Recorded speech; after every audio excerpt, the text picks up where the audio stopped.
আজকে একটা খুব গুরুত্বপূর্ণ বিষয় নিয়ে আলোচনা করব। সেটা হচ্ছে আমরা দৈনন্দিন জীবনে প্রায় প্রত্যেকেই কোনো না কোনো কারণে থানায় জিডি করেছি। সাধারণত আমরা কিভাবে জিডি করতাম? আমরা একটা আবেদন লিখে নিয়ে থানায় সরাসরি উপস্থিত হতাম, ডিউটি অফিসারের কাছে সেই আবেদনটা দিতাম। ডিউটি অফিসার সেই আবেদন গ্রহণ করে সেই আবেদনের প্রেক্ষিতে একটা জিডি নাম্বার দিত। কিন্তু এখন থেকে আমাদের জিডি করতে আর সরাসরি থানায় উপস্থিত হতে হবে না। আমরা বাড়িতে বসে অনলাইনের মাধ্যমে যে কোনো ধরনের জিডি করতে পারবো। আমরা সাধারণত যেসব বিষয় নিয়ে জিডি করি তার প্রত্যেকটা ঘটনা নিয়েই জিডি আমরা বাড়িতে বসেই একদম অনলাইন ব্যবহার করে সেই জিডিগুলো করতে পারবো। এখন আমাদের এই থানায় যাওয়ার যে হ্যারাসমেন্ট, এটা আর হতে হবে না। আমরা ঘরে বসে নির্ঝঞ্ঝাটভাবে আমরা এই জিডি করতে পারবো। আসেন আমরা এই জিডি কীভাবে করব সেই বিষয়ে দেখাই। আপনার অ্যান্ড্রয়েড মোবাইলটি হাতে নেন, তারপরে প্লে স্টোরে যান। প্লে স্টোরে গিয়ে সার্চ বারে টাইপ করুন online GD. Online GD type করার পর সার্চ করুন। সার্চ করার পর এই যে অ্যাপসটা এসেছে, আপনারা আপনাদের মোবাইলে এটা ইনস্টল করুন। আমার মোবাইলে অলরেডি এই অ্যাপস ইনস্টল আছে। ইনস্টল হয়ে যাওয়ার পরে আপনারা এই অ্যাপসটি ওপেন করেন। ওপেন করলে এরকম ইন্টারফেস আসবে। এখানে আপনার একটা অ্যাকাউন্ট তৈরি করতে হবে, নিবন্ধন করুন। এখানে আপনি ট্যাপ করবেন, ট্যাপ করে আপনি অ্যাকাউন্ট করবেন। এই যে এখানে বিভিন্ন ধরনের নির্দেশাবলী দেওয়া আছে, কিভাবে অ্যাকাউন্ট করতে হবে, বিভিন্ন ধাপ দেওয়া আছে। আপনার এই নির্দেশাবলী অনুসরণ করে অ্যাকাউন্ট তৈরি করবেন। অ্যাকাউন্ট করার জন্য আপনার এনআইডি এবং আপনার একটা সচল মোবাইল ফোন সাথে রাখবেন, তাহলে আপনার অ্যাকাউন্টটা তৈরি করতে সহজ হবে। অ্যাকাউন্ট তৈরি করার পর আপনার যে অ্যাকাউন্ট করলেন যে মোবাইল নাম্বার দিয়ে এবং যে পাসওয়ার্ড ব্যবহার করেছেন অ্যাকাউন্টে, এটা মোবাইল নাম্বার এবং পাসওয়ার্ড এখানে ব্যবহার করে এই অ্যাপসের ভেতরে প্রবেশ করবেন। সাধারণত প্রবেশ করার পরে আমরা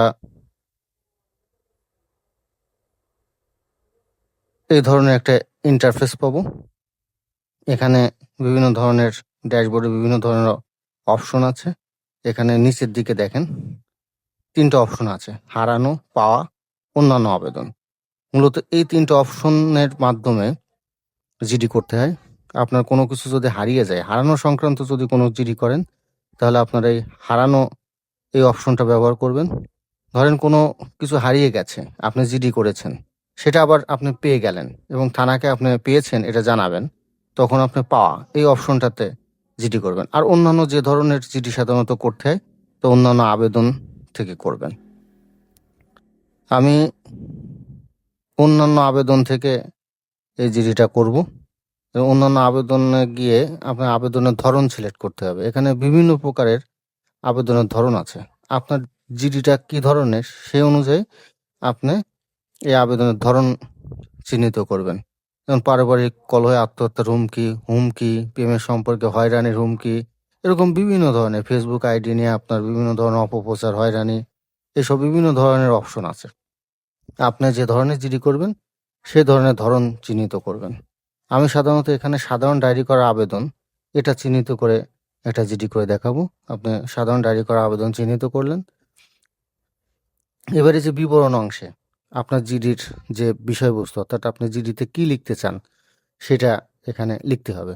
আপনি এখানে লিখতেও পারেন, আবার বাইরে লিখে সেটা পেস্ট করে দিতে পারেন। আমি বাইরে লিখে রেখেছিলাম, সেটা এখানে পেস্ট করে দিয়েছি। কারণ অনেক সময় এখানে লিখতে গেলে সময় বেশি নেয়, সার্ভার টাইম আউট হয়ে যায়, আবার প্রথম থেকে শুরু করতে হয়। এই জন্য বাইরে লিখে নিয়ে এখানে পেস্ট করে দেবেন। দেখেন, এই যে পেস্ট করার পর আপনি পরবর্তী অংশে চাপ দিবেন। পরবর্তী অংশ চাপ দিলে যে এখানে এরকম একটা অপশন আসবে।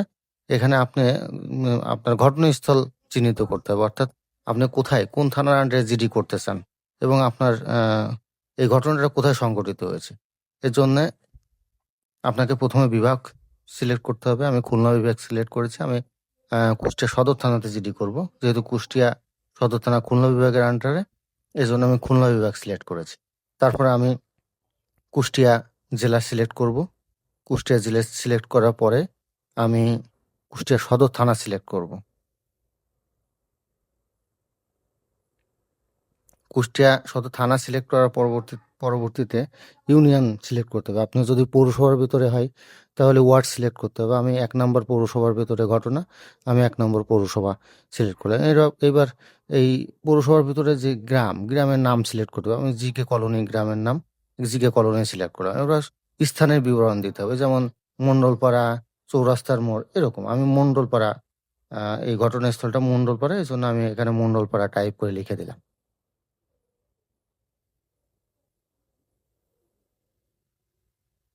তারপর এটা লেখা হয়ে গেলে আপনার পরবর্তী লেখা এখানে দেখা যাচ্ছে, এখানে ট্যাপ করবেন।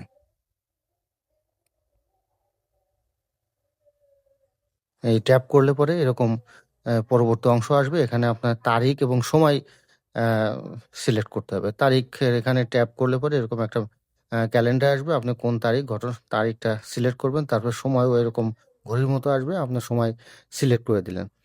আপনি যদি নির্দিষ্ট সময় না জানেন, ধরেন একটা নির্দিষ্ট সময় ডিউরেশনের ভিতরে এই ঘটনা ঘটেছে, তাহলে আপনার হইতে সিলেক্ট করলে এখানে আর একটা টাইমের আসবে, সেটা দিলে এই দুটো টাইমের ভেতরে যে কোনো সময় এই ঘটনাটা ঘটেছে সেটা বোঝাবে।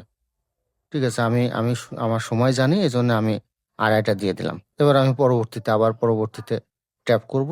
ট্যাপ করলে পরবর্তী অংশে চলে যাবে। এই যে পরবর্তী অংশে চলে গিয়েছে। এবার একটা গুরুত্বপূর্ণ বিষয়, আপনি যে অ্যাকাউন্ট তৈরি করলেন, এই অ্যাকাউন্টটা আপনি নিজের জন্যও জিডি করতে পারেন এবং জনের জন্যও জিডি করে দিতে পারেন। আপনি যদি অন্যজনের জন্য জিডি করেন, তাহলে এই যে এখানে এই যে প্রশ্ন করছে অন্যের জন্য এন্ট্রি কিনা, এটা এখানে আপনি হ্যাঁ সিলেক্ট করতে হবে। আপনি যদি হ্যাঁ সিলেক্ট করেন, তাহলে যার জন্য জিডি করছেন তার এনআইডি নাম্বার এবং জন্ম তারিখ বসাতে হবে এবং তার মোবাইল নাম্বার বসাতে হবে। আর যদি আপনি নিজের জন্য করেন, তাহলে না যেরকম আছে সেরকম করে আপনি এই যে পরবর্তী অংশে আপনাকে ট্যাপ করতে হবে। পরবর্তী অংশে ট্যাপ করলে এরপরে পরের অংশে চলে যাবে। দেখেন,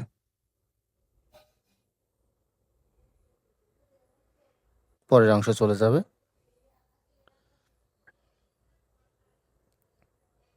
আপনি এখান থেকে অন্যের জন্যও জিডি করতে পারেন। আপনি একটা অ্যাকাউন্ট দিয়ে বিভিন্ন মানুষের জন্য জিডি করতে পারেন, এই যে এই অপশনটা ব্যবহার করে। এই যে পরবর্তী অংশে এই যে এখন দেখা যাবে আপনার জিডি যা লিখেছেন তা একটু সামারাইজ ভাবে দেখা যাবে। এখানে যদি কোনো আপনার সংশোধন থাকে, তাহলে আপনি একটা এই যে আপডেট এখানে ট্যাপ করে পরবর্তী ইন্টারফেস আসলে সেখানে বিভিন্ন কিছু সংশোধন করতে পারেন। আর যদি আপনার কোনো সংশোধন না থাকে, তাহলে পরবর্তীতে ট্যাপ করে আপনি এগিয়ে যেতে পারেন। এই যে দেখেন, এরকমভাবে বিভিন্নভাবে সংশোধন করতে পারেন। যে এখানে সংশোধন করে দিচ্ছে যে সংশোধন করতে হবে। এবার যদি আপনার সংশোধন না থাকে কিংবা সংশোধন হয়ে যায়, তখন আপনাকে সাবমিট করতে হবে। এই যে আমি সাবমিট করেছি। এই যে সাবমিট করার পরে আপনার যে মোবাইল নাম্বার, ওই মোবাইল নাম্বারে একটা ওটিপি যাবে। এই যে ওটিপি গিয়েছে, আমি এখানে ওটিপি বসাচ্ছি। বসিয়ে আমি যখন আপডেট বাটনে ক্লিক করবো, এই যে এখানে আপডেট দেখাচ্ছে, এই আপডেট ক্লিক করলে পরে এটা ডিউটি অফিসারের কাছে এই জিডিটা সাবমিট হয়ে গেল। এখন ডিউটি অফিসার এই সাবমিট হওয়া জিডির তাদের যেসব কার্যক্রম আছে সেসব কার্যক্রম সম্পন্ন করবে। সাধারণত অনলাইনে ডিউটি অফিসাররা সবসময় উপস্থিত থাকে, তারা সাবমিট হওয়ার সাথে সাথেই এই বিষয়ে রেসপন্স করে, এরকমভাবে রেসপন্স করবে।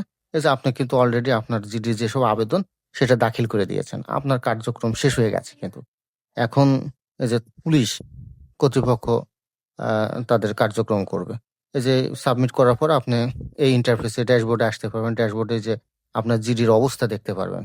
এই যে অপেক্ষমান আবেদন, মানে একদম রিসেন্ট যে আবেদন করেছেন, যেটার কোনো ধরনের কোনো ব্যবস্থা গ্রহণ করা হয়নি, সেটা অপেক্ষমান আবেদনের ভেতর থাকবে। তারপরে ধরেন এটা জিডি নাম্বার দেওয়া হয়েছে, তখন এই প্রক্রিয়াধীন আবেদনের ভিতর থাকবে। আর এই যে তদন্তাধীন জিডি, অর্থাৎ তদন্তকারী কর্মকর্তা তদন্ত শুরু করেছে, এই জিডির বিষয়ে তদন্ত হচ্ছে, সেই জিডিগুলোর তথ্য এই তদন্তাধীন জিডির ভিতর থাকবে। তাছাড়া আপনি এই আইডি দিয়ে অনেক সময় বিভিন্ন ধরনের জিডি করবেন। কোন জিডি কিভাবে কি হয়েছে সেই বিষয়গুলো আপনি নিষ্পত্তিকৃত জিডির ভিতর দেখতে পারবেন। এই যে দেখা যাচ্ছে যে আমি যে জিডিটা করলাম সেই জিডির অবস্থা কি, এই যে অপেক্ষমান রয়েছে দেখা যাচ্ছে, এরকম অপেক্ষমান রয়েছে। এরকম আপনি জিডির আপডেট দেখতে পারবেন। এরকম জিডি যখন GD duty officer GD record করবে, অর্থাৎ জিডি নাম্বার দেবে, তখন আপনার মোবাইলে এরকম একটা মেসেজ আসবে। এরকম মেসেজ আসলে আপনি বুঝতে পারবেন যে আপনার জিডি নাম্বার দেওয়া হয়েছে। তারপরে এই যে আপনার আপনার এই জিডি তদন্তকারী কর্মকর্তা কে, তার নাম এবং নাম্বার এরকম এসএমএস-এ চলে আসবে। তারপরে এই যে দেখেন, এইরকম একটা জিডি আপনি ডাউনলোড করতে পারবেন সার্ভার থেকে। এটা ডাউনলোড করে আপনি আপনার নিজের কাছে রেখে দিতে পারবেন।